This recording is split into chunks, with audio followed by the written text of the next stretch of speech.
If you ask a person what the worst personality trait to have would be, the answer will probably be neuroticism. Now, if you ask them what the best trait to have would be, conscientiousness, it would probably be one of them. But no, without big buts. People with high conscientiousness are highly organized, meticulous people, and people with a great drive for work. That is, if a person with low conscientiousness and another with high conscientiousness were both unemployed, it is very likely that the person with high conscientiousness would feel much more worse about themselves for not being working. The strangest thing about this is that no one can explain why this happens. It is known that conscientiousness has a strong relationship with the prefrontal cortex, but unlike openness, it has nothing to do with dopamine, but rather with serotonin, a neurotransmitter of emotional stability and even social status as well. In nature, for example, we see animals like lobsters fighting among themselves, and when one lobster loses and the other one wins the fight, the lobster that loses tends to become depressed and demeaned, while the lobster that wins keeps its claws up to symbolize victory. So when you try to see what's going on in the nervous systems of these lobsters, you see that the losing lobster has very low amounts of serotonin, while the winning lobster has exactly the opposite. It is full of serotonin. And here's the most interesting thing.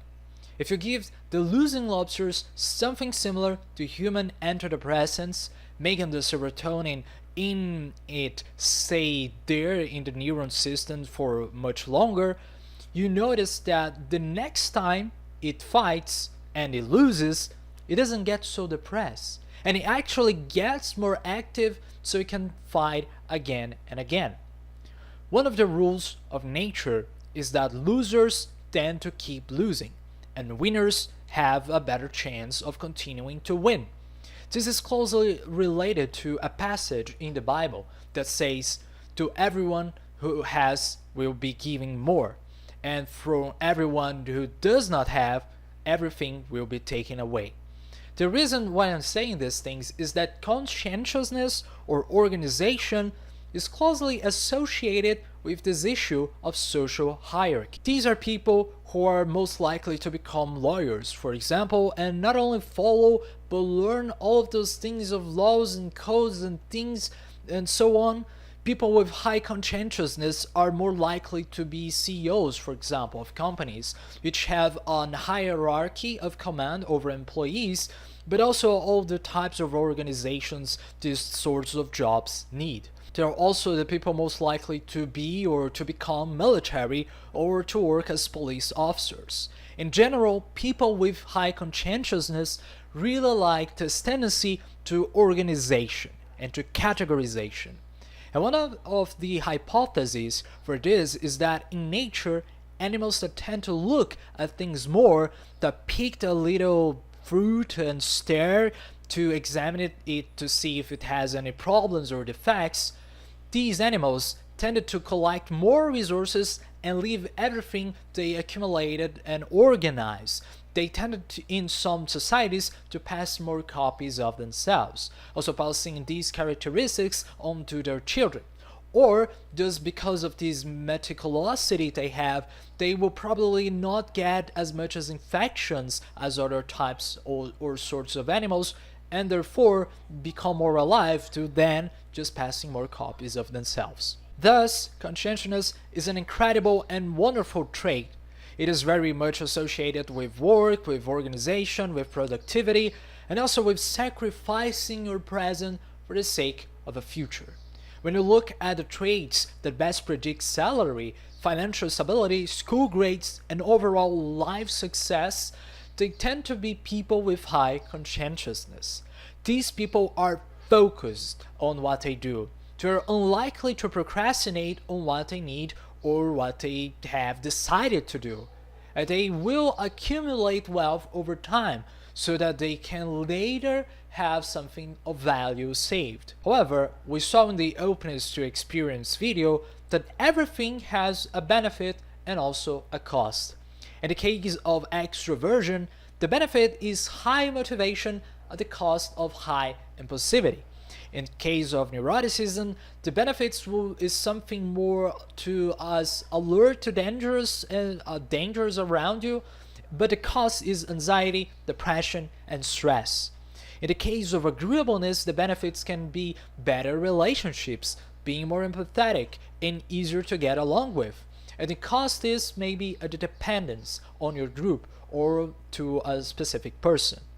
In the case of conscientiousness, however, the benefits are all of these things, such as accumulating wealth or being more motivated or more likely to complete goals and to work. On the other hand, the differences between someone with this trait in the 90th percentile and a person with obsessive compulsive disorder are almost none. Despite being able to organize, to find things and put them away, when dysfunctional, high conscientiousness can make this person obsessed, unable to control themselves, acting on automatic mode, and with their thoughts controlling them more than they control themselves, and these ways of thinking and their emotions and so on. And this is very ironic to think about, since one of the functions of the prefrontal cortex, or the PFC, is precisely to inhibit other functions of the body, both the emotional brain and the motor brain. So people with high conscientiousness can also control themselves very well. But, as Sigmund Freud would say, at the foundation of psychoanalysis, if a person has a psychic energy, a drive, or some desire inside them, and they tell themselves to not do that specific thing, that desire will continue to grow inside them until it explodes at some point. And it is assumed that for people with dysfunctional conscientiousness, it will probably be through obsessive compulsive behavior. And for people with high or very dysfunctional conscientiousness, obsessive and compulsive behaviors would be the sort of way of encapsulating these inside or repressed desires. An obsession tends to be a thought that pops in your head and you have no control over it. A compulsion is an action or a series of actions that you will do to get all these thoughts in your head, all of them, or just to forget them at least, or trying to silence them.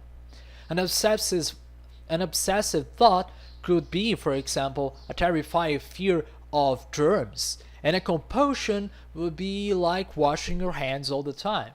An obsession could be the fear of being robbed, and a compulsion would be checking 50 times to see if you really locked your door.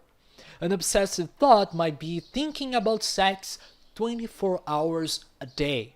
And a compulsion might be the compulsive masturbation, or even sadomasochism and things like that. Like Christian Grey from 50 Shades of Grey, or your friends of yours that like watching different sorts of porn. Who knows? So a personality trait that can make a person so functional can also cause them to have behaviors that are very harmful to their own life. This is not only in very extreme cases like those mentioned. It can be a much more disguised compulsion or obsession, such as the obsession with making money or the compulsion to work. People who sacrifice their entire lives in order to gain some status in their company or in society and so on. And with all of this said, there is another big but. Human conscientiousness only works when the person lives in an environment that favors this sort of behavior. This behavior or sacrificing their present in front of their future. And this is why people with high conscientiousness who lives in a slum, for example, can be very different from a person who lives in a first world country like United States, Japan, or Europe.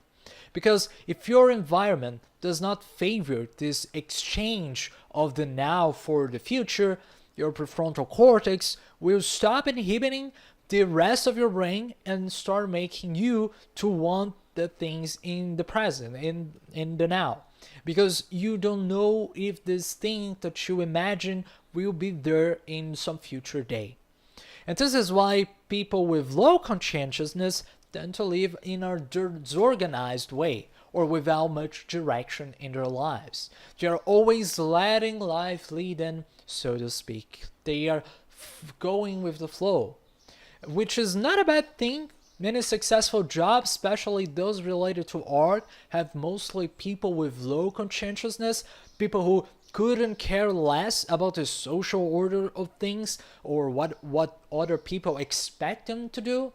So in general, this trait is closely related to the 3 executive functions, which we'll probably have a better video to explain them someday. The first one is attention, which means that these people are very focused on what they do. The second one is planning, since they really like to predict the future, know what might happen, try to make the best sacrifice in the moment for a series of behaviors that will lead them to a very painful and very specific result. And the third one is working memory, which will be a person's ability to temporarily retain information which can be discarded later when it's no longer useful. In addition to this, it has a relationship with expected social behavior, which means that a person with high conscientiousness, even if they have high openness to experience, for example, will hardly decide to dye their hair pink, for example, since they will focus more on what is, in quotation marks, the right thing to do or socially expected, unless, of course, the entire society starts wearing colored or using colored hair. We could also say that a compulsion to work and to always be productive could also be related to these social expectations of people with high conscientiousness. Now, an example of a person with very high conscientiousness and very high openness to experience, for example, would most likely be Steve Jobs, since he had this very high capacity for planning and visioning the future while also maintaining a very high level of creativity and flexible behavior. To learn more about these combinations of traits, I'll link in the description a table or a summary of all the possible combinations between the big 5 traits. Maybe I'll do another video, but for now, this was the series of on the big 5. I hope you enjoyed, and goodbye.